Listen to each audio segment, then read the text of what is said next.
candid conversations, unfiltered opinions, and humor with Abeg Vex podcast. Hello, everybody. Welcome to our episode today.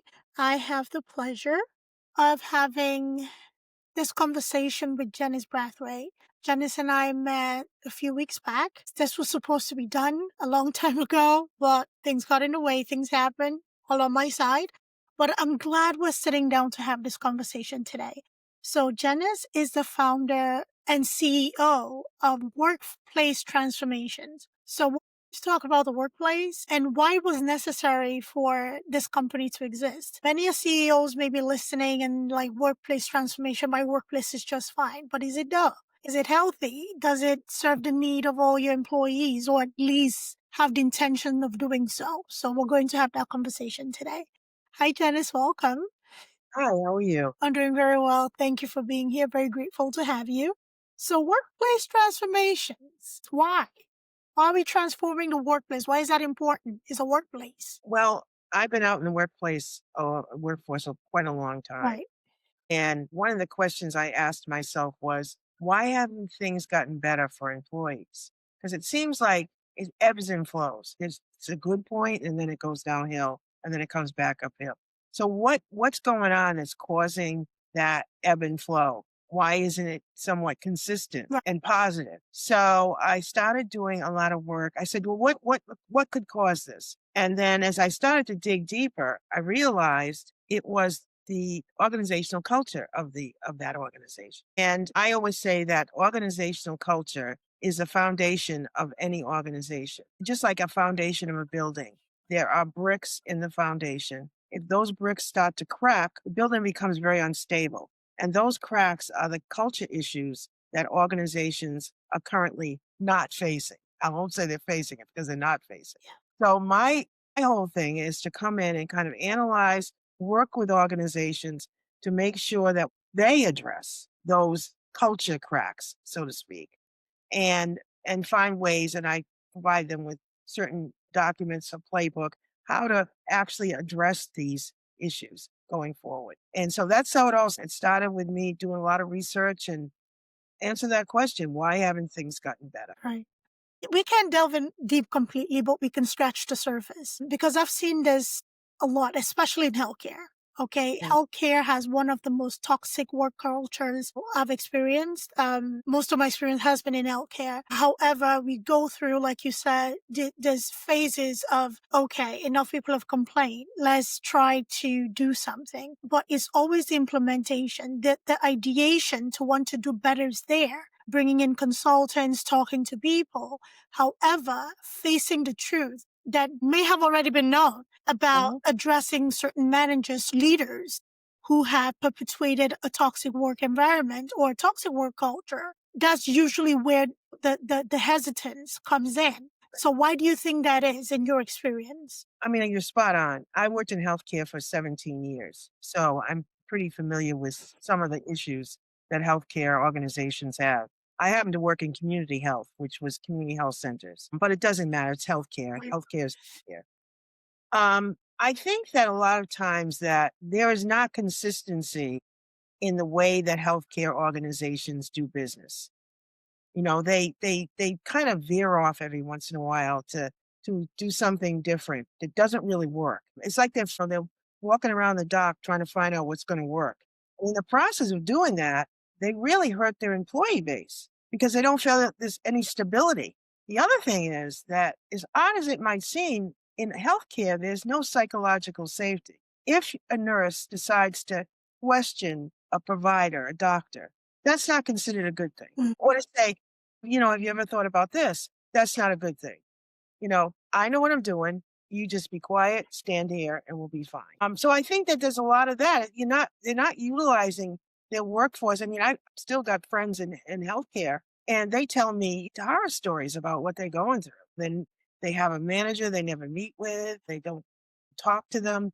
They don't know what's going on. The only way they know what's going on is through the grapevine from other employees because there's no communication. Actually, I just wrote a newsletter. I haven't published it yet.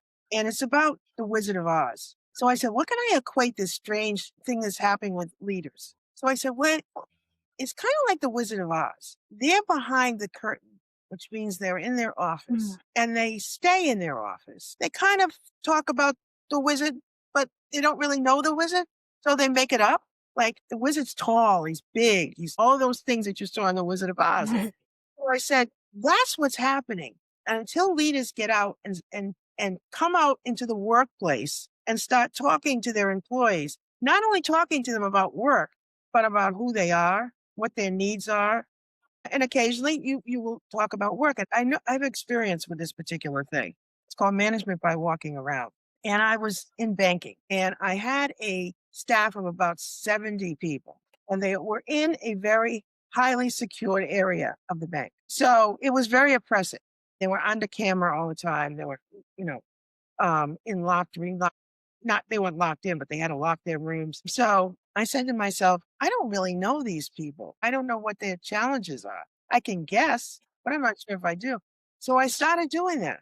I started going around in the department and just chatting with people, just to try to find out what kinds of things that they're struggling with. And sometimes work would come up, but sometimes it would just be about their life. So I got to know people, or got to know them better. And they got to know me. That's the other thing. Trust is built on knowing somebody. You see somebody on the street, you don't say, I trust you. I trust you. No, you got to get to know the person to have trust and see how they move. So that's what I see. Leaders have become isolated. And I know there's reasons for this. Yeah. They're overworked. They don't delegate well. They have too many decisions to make. They get too many meetings. Well, don't even talk about meetings. Too many meetings.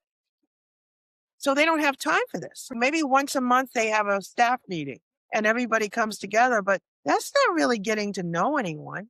That's just delivering information to the staff.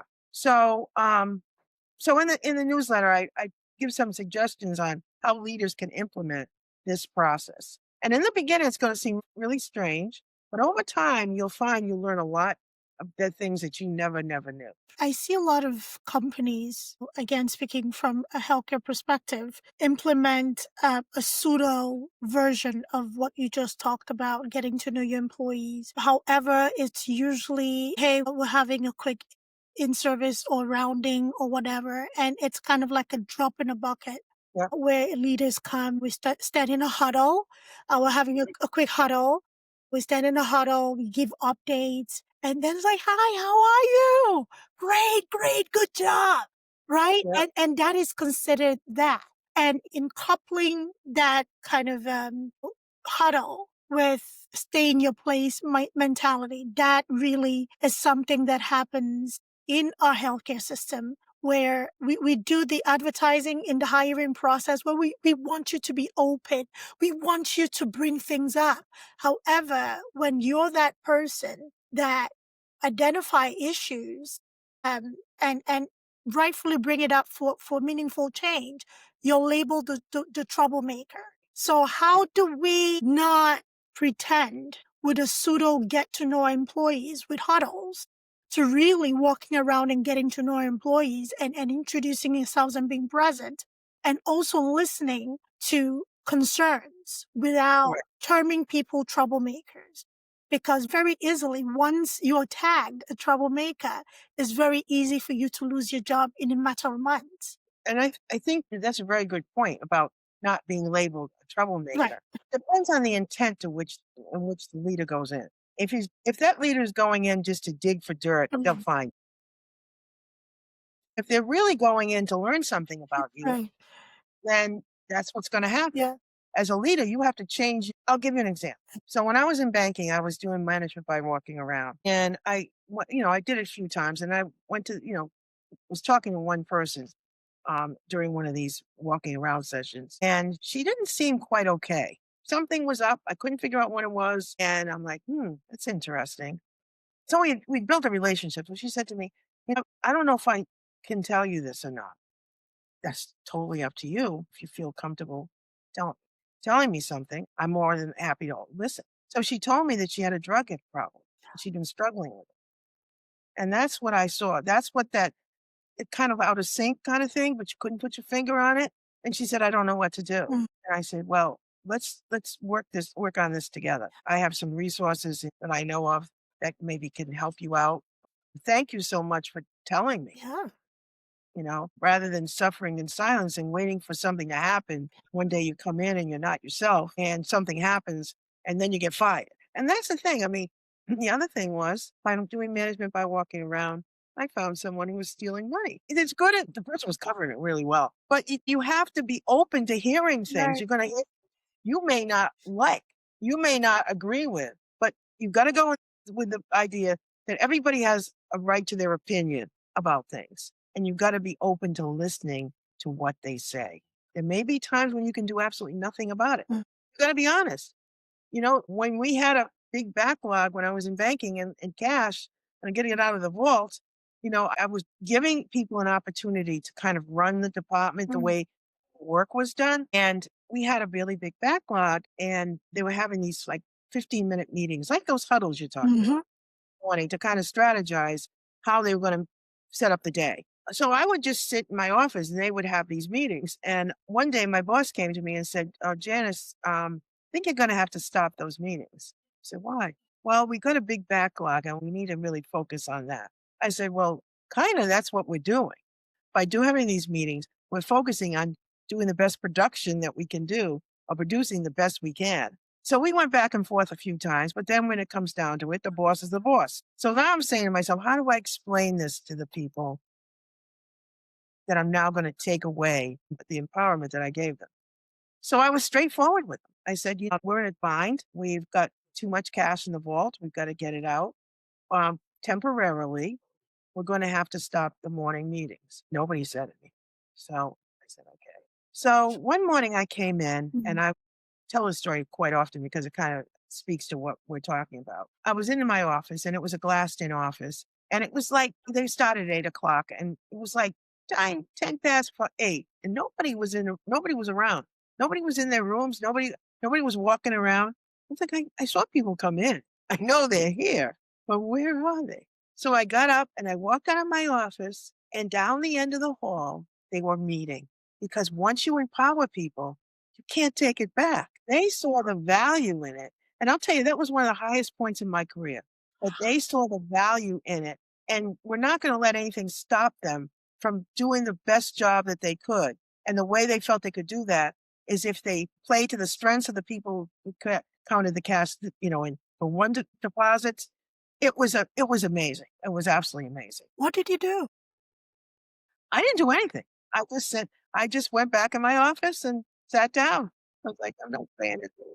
I'm not saying anything. And then a little while later, here they come, strolling down the hallway. I'm like, they're getting ready. So anyhow, but that's the thing. I think that's a fear that a lot of people have and leaders have Mm. is if I empower these people, what happens? They're going to be running the show? Because somebody asked me that when I set up it was self-directed teams. When I set up these self-directed teams, said to me, when I told them how it was structured, they said, well, you're the boss. You're supposed to be telling us what to do. I said, I know this job from a high level. You know it on the ground level. You know better than I what needs to get done and how it needs to get done. So now you have the opportunity to have input into that. And it worked. I didn't think it was going to work, but it absolutely worked. So I think it goes back to self-esteem. Why do some leaders have a dead grip on their titles to the point of fearing empowering people? Because I believe a good leader, you were once somewhere that was not this high position. You grew into this position. So why is it threatening for somebody else to grow into a position? Why do you have such a dead grip on it? Why do you think some leaders have that mindset as opposed to empowering people to be their best and to hone their potential? Right. They fear losing their positioning. Like you're saying, and low self-esteem, but also insecurity. I think leaders think they need to have the answers to everything, every question. No one ever says, listen, I don't know about that, but I'll tell you what, I'm going to figure it out and I'll get back to you. No, they have to have the answer. So they come into it with this, and I won't call it exactly imposter syndrome, but it's very similar to that I'm in charge and I have to know everything about everything and make every final decision. And what that says to the staff is you don't really value our input. So what happens when people don't get their input isn't valued? They stop giving it. And you miss out as a leader on a lot of things that could help you. I mean, why hire people if you're not going to have them have the ability to have input? Why hire people? If you have all the answers, you don't really need these people. You know what to do as a leader. And I think that's it. I think they get very insecure about the fact that they don't know everything. And when they get that way, then they have a tendency to, kind of like be bombastic and push themselves through because they want people to think they know, but they really don't. So where does that come from? At what point in this person's journey did this happen? I'll speak for myself. I don't want to speak for everybody. As a Black woman in America, especially in the corporate America scene, whether it's in healthcare or in any leadership role, executive boardroom, you name it, we have this thing of educating ourselves and making sure that we present more than what is expected of us. And Mhm. even with that, we are often the ones growing others, right? But more often than not, we don't receive the same level of support, maybe from others. So I'm curious, at what level can a person experience trauma? When it comes to trauma in the workplace, I know, I know that firsthand, but it hasn't clouded my need to grow other people. So what would you think contributes to a mindset that leads to that level of insecurity? That's a good question. The insecurity is probably more in their mind than it is anywhere else. Mm. They feel insecure about themselves. And it might be that maybe they got promoted quickly and deep down inside they're saying, do I really belong here? Do I really have the skills for this? And so they're going to try to push it out that they do when they may not have some skills. That's okay.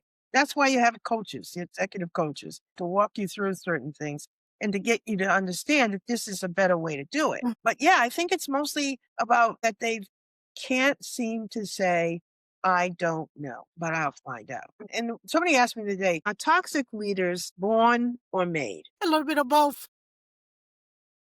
I said, well, in my estimation, they're made. And this is how they're made. So I'm a young employee, new into the organization, Mm. and I see this one person who, even though you might not put them in words, you see their toxic behaviors. And the next thing you know, they get promoted. So you say, well, in order to get promoted, I have to be just like them. Mm. And that perpetuates that toxicity all the way up the ladder to the top. So I think it's more about seeing the environment and replicating that environment and becoming like that person. And so that's why you see it like in different levels within organizations because people have been seeing how it's been done. Especially in healthcare, we are notorious for that. And the reason I said a little bit of both is that people often turn to their intrinsic voices to Hmm. direct them too. So it's one thing for me to be in a toxic environment and see toxicity and seeing others kind of like align with that and get favor. And for me to think, do I have to be that way? No, I cannot live with myself being that way. So if that is what it takes to get there, I'd rather be here or just leave. Right. Right. And that is something that makes the workplace a little heavy. And it goes back to that phrase, people that mind don't matter and people that matter don't mind. And even in nursing education, there's a lot of that. I've experienced and also gotten feedback of professors siding with other students to bully students. Like, what example are you setting? At the same time, you're telling your students, if you're bullied by a nurse or a doctor or whatever on the floor, let me know. So what message are you sending? Right. So, I think it's very important for us to tap inwards because just like you said, it's very easy to align with certain Hmm. behavior pattern because you see that is what is succeeding in the workplace. But how does that sit within you? How do you feel about yourself at the end of the day? You can get that promotion, but at what cost? Right. And you're going against your values Absolutely.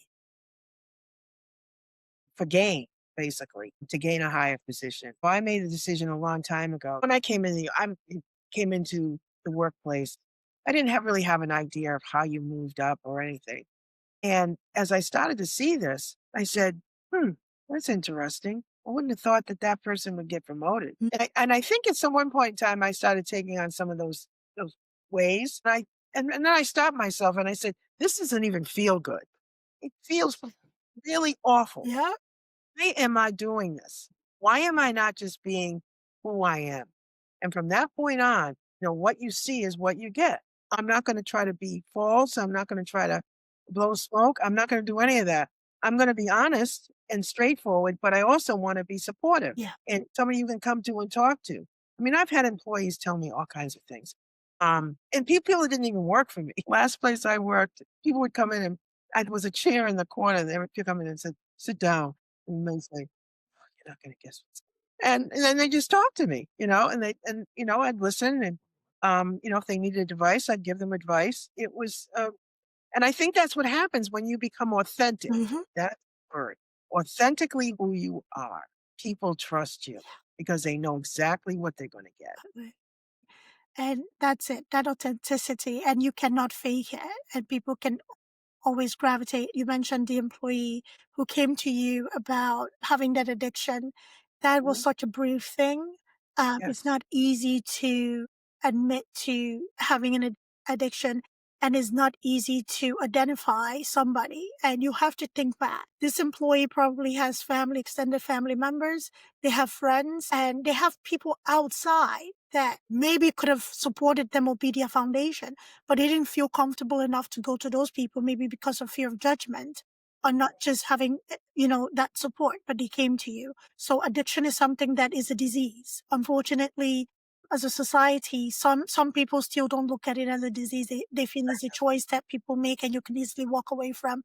Now, if you see me with a broken arm, you will have pity on me. It's Right. a broken aspect of a person that they feel that they can fix with whatever substances. So I know this Yeah. was not about addiction, but please, if you have somebody that has any addiction, we often think of drugs, alcohol, but other addiction, gambling, pornography, whatever it is, right? Be that sounding board. Listen, if you don't have experience, help them find resources that they can use to help themselves. Because at a point when somebody's coming to you and saying something, they're tired. They're Exactly. tired. They're looking for a way out. There's a loud cry for help. So Janice, so thank you so much for having to be that safe place for that person, because I'm sure it took a lot for them to come to you. I'm sure it did. And they thought about it long and hard before they. Um, Absolutely. but, I was glad that they did, and I was glad that I was able to help to some extent with getting them services and so forth. So, yeah, the thing is about empowering staff. Yeah. This is another example. So, a place that I worked a while back, they decided I'm gonna renovate the floor. Yeah. They came in, they did a big thing in the staff meeting and telling everybody, like, "You're gonna help us do this, and you're gonna have some say about how it's done." And everyone was kind of excited, like, okay, we can kind of, help structure our environment. What happened was the only thing they had any input into was the color of the Thank rug. you. Other than that, nothing. Took a while. And after the place was all done, and said to me, I don't understand. We've just renovated this place. We're trying to make it nice for them, and they did nothing but complaints. And I said, well, there's a reason for that. I said, they felt misled. You could have put gold in here and it wouldn't have mattered because they felt misled. They felt that they were going to have some power Mm. and then you just snatched it back. You can't really blame them for being a little bit upset because they lost trust in you. They lost trust. So I'm just going to say everything's bad. And God, did they do that? Why did you do that? Oh, that color is terrible. It was everything. Everything was bad. So that's what happens when you tell people you're going to empower them and then you don't. It goes for everything. It goes for everything. The same open door policy that is really a trap.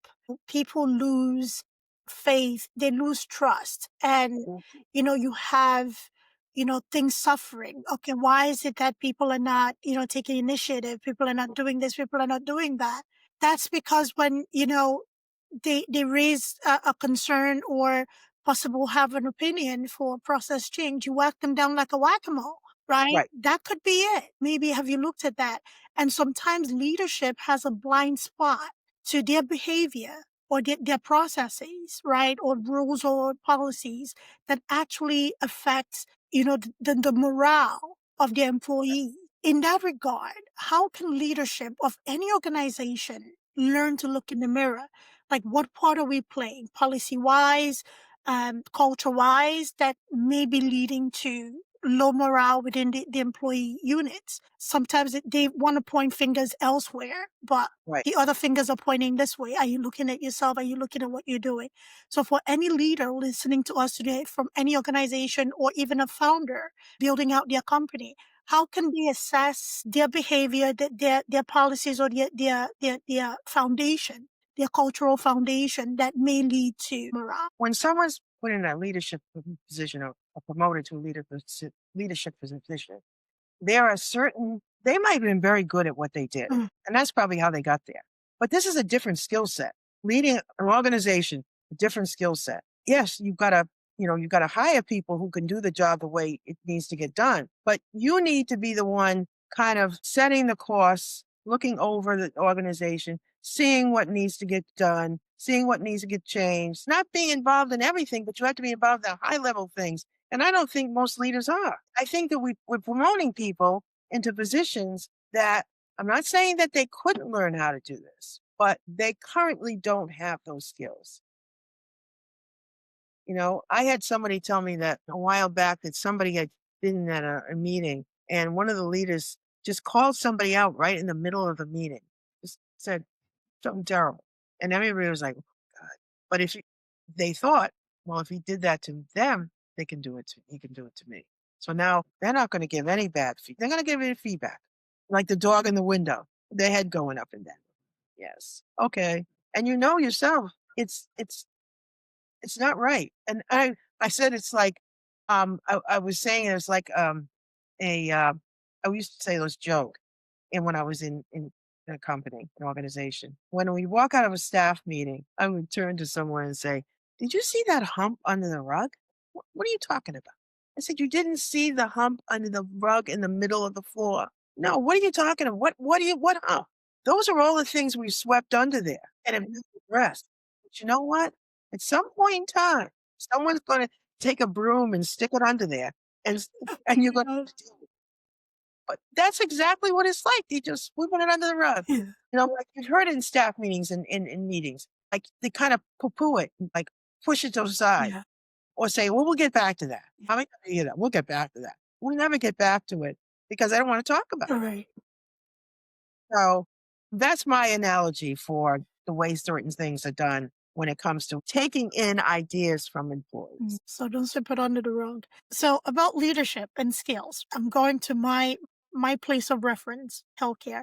Healthcare is majority skill based. However, in leadership, I would say leadership is about 60% soft skills and Mhm. 40%, your technical skill, your training, your education, all of that stuff. And that is a place that I feel leadership promotion should focus on the soft skills. Some people don't know how to talk to other people, address people, correct people, feedback, redirect. What is your opinion on that?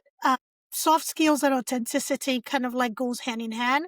Some Mhm. people have it innately, or have that intrinsic empathy, and some Right. people have to be taught to get to it or coached into it. So Mhm. what is your outlook on soft skill and leadership? And in a very technical area, most careers are technical anywhere. Engineering, banking, you name it. Well, I think that um, soft skills are really the hard skills. And when I first became a low level leader, and I talk about this sometimes to people, I went to a conference. And when I came back, I left my lead person in charge of the group. Maybe it wasn't a big group, it's probably about 8 people. When I came back, she and I did a debrief on, how things had gone since I was away. And she said, "Oh, I'm going to tell you, Sally was out of control." She said she was just going out to lunch and coming back late and just causing all kind of havoc. So I said, that's interesting. So I called everybody in a conference room, basically to thank them for, holding down the fort when I was away. So I went around the room and I said to each person, I want to thank you for, pitching in. Said something sort of personal, like nice. When I got to her, I just skipped right over her. I got to the next person and she raised her hand and said, I think you skipped over me. And I said, yeah, we'll talk about it later. And then the next thing I knew, she was crying. When I walked out of that meeting, this is what I said to myself. Janice, Yeah. you got to either learn how to do this right or you need to get out. So then I started taking courses and going to different trainings and all the rest of it. Took a while to kind of get the flow of it. It doesn't just happen overnight. Maybe some people are born leaders, but I don't think that people are born leaders. I think they become leaders over time. That's what I did. But you have to humble yourself and say, I don't know what I'm doing. Really don't. And it's a hard thing because you want to put on this facade that you know everything and you have all the answers and all the rest of that. But in actuality, you really don't. That's the thing. Leaders don't get enough support when they become leaders. You can help a leader become a better leader or a great leader, actually, if they're allowed to have support, especially if this is their first leadership position. And I'm not talking about vice president. I'm talking about the high level. And my idea of that is when you're coaching a leader and say one of the things the leader has said is, I'm struggling with communication. So you as a coach sit in on a meeting and you listen to how the meeting flows and what the person says. And at the end of it, you debrief with them and and say, I noticed when you said this, they seem to be a little bit concerned. What was your feeling? What was going on there? So that they start thinking like, oh, I gotta watch what I say and how I say it because I think it's fine, but other people don't. So you can become a great leader, I believe. It takes time, work, and someone telling you you need to have a coach. You need to go through this period of time with a coach. And I'm not saying a coach for 4 weeks. I'm talking about a coach for a year. The first year is always the hardest. Right. So that's how I would approach it. I mean, I want to find out what are they struggling with. Most of the time we know what we're not good at. Yeah. We just don't like talking about it. Do you think it's possible to coach a leader who went up the ladder, with rather toxic practices, who now is seeking coaching to be more of a transformative kind of leader? How long is that process? Because we're not talking a week or 4 weeks. Usually Right. coaching, effective coaching, um, a year or more.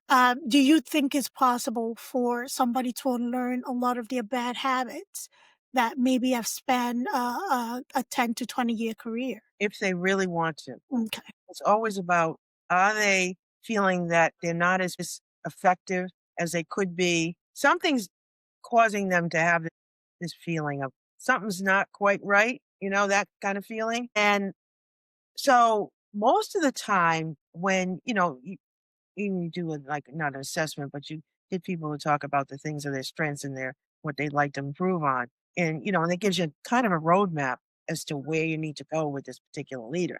I think that they are aware of their weaknesses. They just don't want to admit them. And they need somebody to talk to about them because they see it's failing. Things aren't working the way I thought it was going to work. I came in with a heavy hand and I thought this was going to way of doing them. I don't need to tell them everything. I don't need to communicate all the time. All of those things were all wrong. And they just, kind of take on that persona. And you've got to try as a coach to kind of ease them out of that way of thinking. Okay. So you have to be gentle with said leader because you use the word ease. Yes. Okay. Coming in with you saying, you should do this and you should do that. And that wasn't right. Right. That's not going to work. If somebody does that to me, I just shut Yeah, down. that's it. I'm done. So you have to ease into it. Right. And you really have to get them to start talking. Mm. Really, coaching is about them talking and kind of identifying things and saying, I noticed in the last meeting I was in, everybody kind of looked funny when I was talking about blah, blah, blah. I couldn't figure out why. I felt like I was doing the right thing. So how did you present it? Mm. That would be my question. Give me an idea of how you presented it. And then we can kind of critique that and say, okay, well, what in that you think was really good and what do you think you could do better? And relaying that information. So while on the topic of presentation and leadership, right? So it's not always rosy. At times that your team will take you to the ends of almost to the eclipse of hell, drop you off. Yeah. There's productivity, just people just very laissez-faire in their way of functioning in their role. And we're all human, and we have our different frustration point. So how can a leader kind of remediate maybe a not so stellar moment with frustration in whether it's in a group setting or an intimate setting with an employee or a group of employees who were not basically operating within what is required of them? Well, first of all, if this person is having some kind of an issue, it shouldn't be a surprise to them or anyone else because people know when they're not performing the way they're supposed to perform. But as a leader, believe that the way you talk to people is you're straightforward, but you're not cruel and you're not with no heart. If you say something to somebody, I just want to tell you that I've been looking at all the statistics, all of your workload and all the rest of that. And I think that there's some areas for improvement in this. So let me tell you what those are. And then you tell them what they are. Don't just leave them to their own to kind of figure it out. And then you say, so for the next 60 or 90 days, this is what we're going to work on. And don't just say it, do it. Because I've written about this myself.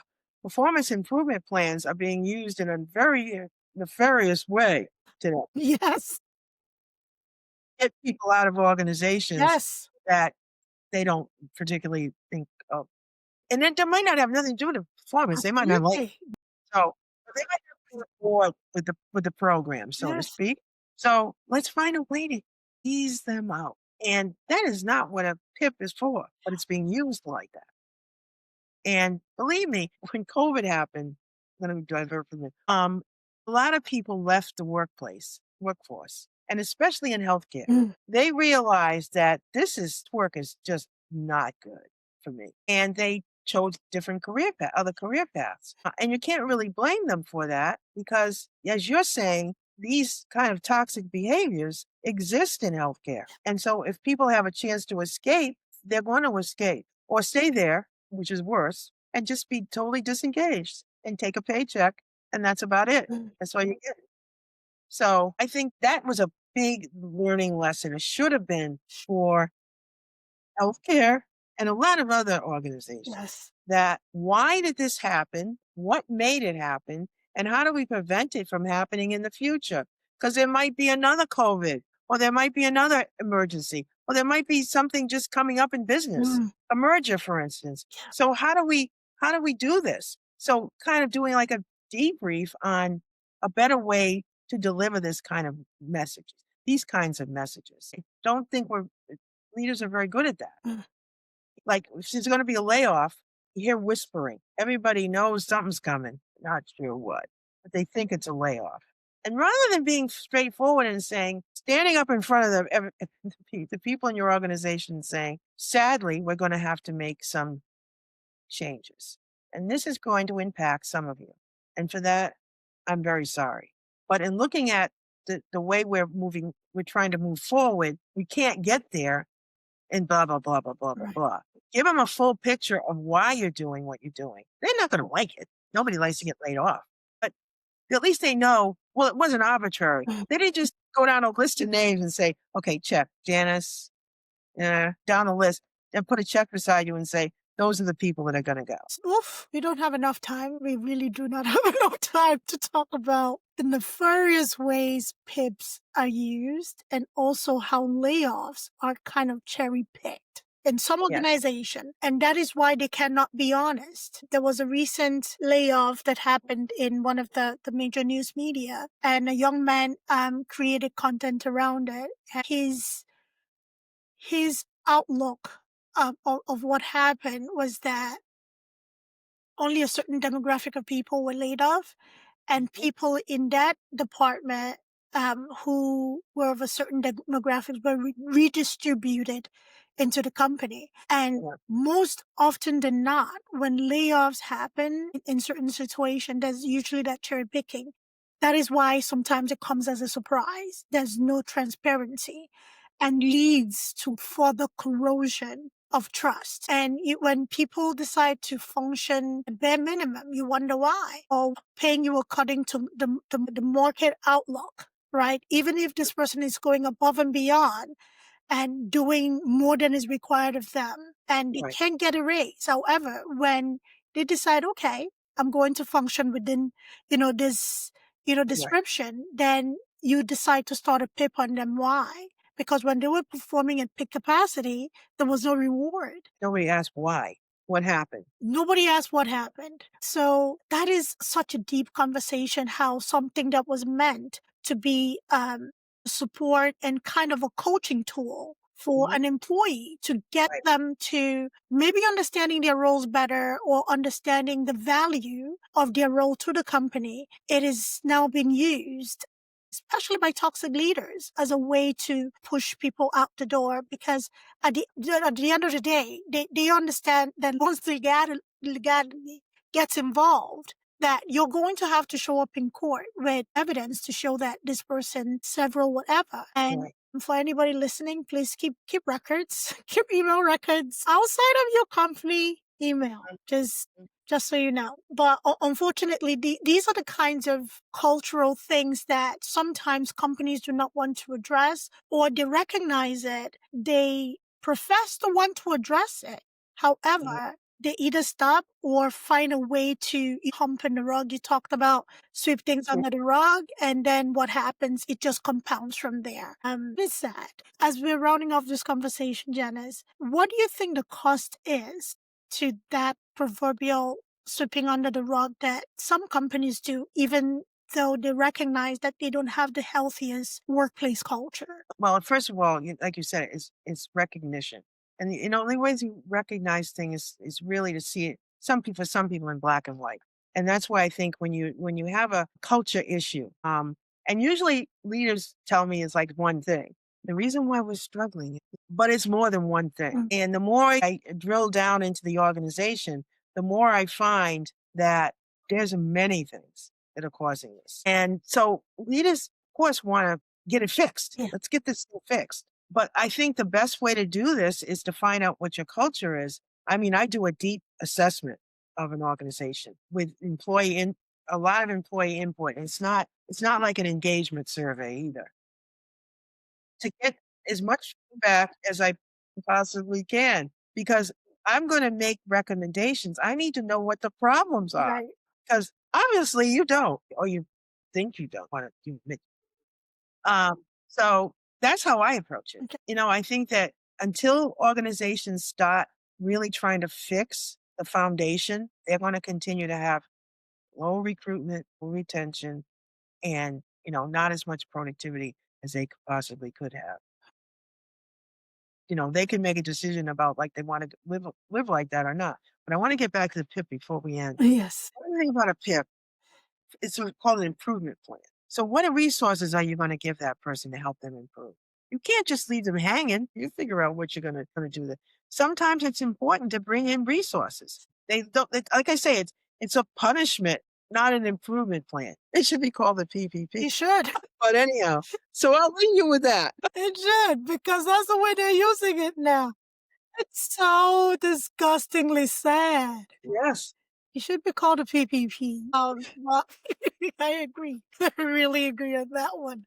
I mean, that's an episode on its own. That is a whole Yes, it episode is. on its own, because goodness gracious, what are we doing? What are we doing? And this culture of filling a basket, I call it, you have to, at least the stakeholders, because everything is now basically owned by VCs or angel Right. investors. At least the stakeholders should, they're focused on return on investment. Your investment is affected if a company is continually recruiting and losing folks, because that recruitment effort takes investment. And when somebody's leaving the company, that is also investment leaving the door. So the proverbial habit, I don't even call it a revolving door, because with a revolving door, you can actually control some movement, but it's a basket.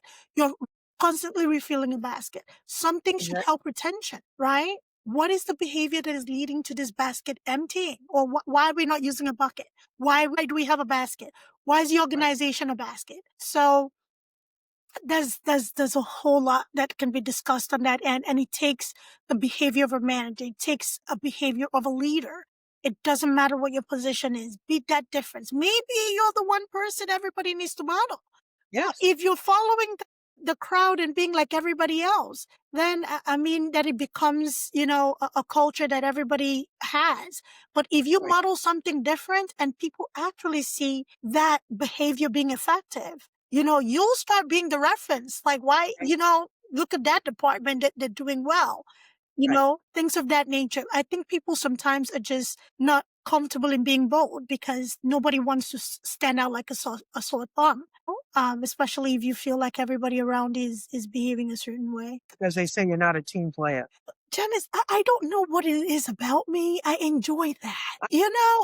I don't have to join the team of toxic. I don't have to. If we have company vision of doing something, growing positively, I will take that on.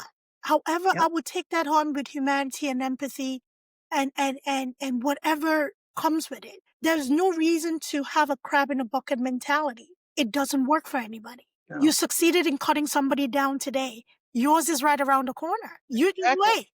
Yeah, sure. That's the one thing that sometimes people don't have the vision of, right?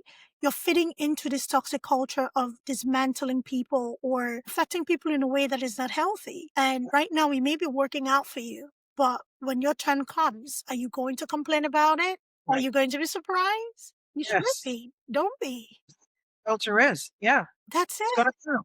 Yeah, we could talk for days. So I want people to find you and work with you. Please, for any organization listening to us, any founder who's starting out their companies or already established businesses of all sizes who are looking to improve the culture within their company, how can they find you and how can they work with you? They can find me on LinkedIn. They can also find me at my email, jcbrathwaite at worktransformations.com. Beautiful. And I'd love to talk to people who are really, really struggling and trying to figure this thing out. Great. Thank you for that. So for everybody, if you didn't get it down, don't worry. We'll make it available in the show notes and you can click in and find Janice. So because I'm never satisfied. I'm like Oliver Twist. I always ask for more. So I'm asking, please, before we conclude our conversation, if you can leave a golden nugget or a few golden nuggets for all of our listeners, whether the leaders or their employees within a company, what would you like our listeners to take away from our conversation today? If you're a leader, don't be a wizard. Come out from behind the curtain. We want to know who you are. We want to know what your values are. And if you can do that with your employees, you're going to find out you're going to have a much more cohesive organization. And when when you talk, they have a framework for who you are. Yeah. Like you're delivering a message or whatever. I'm encouraging leaders to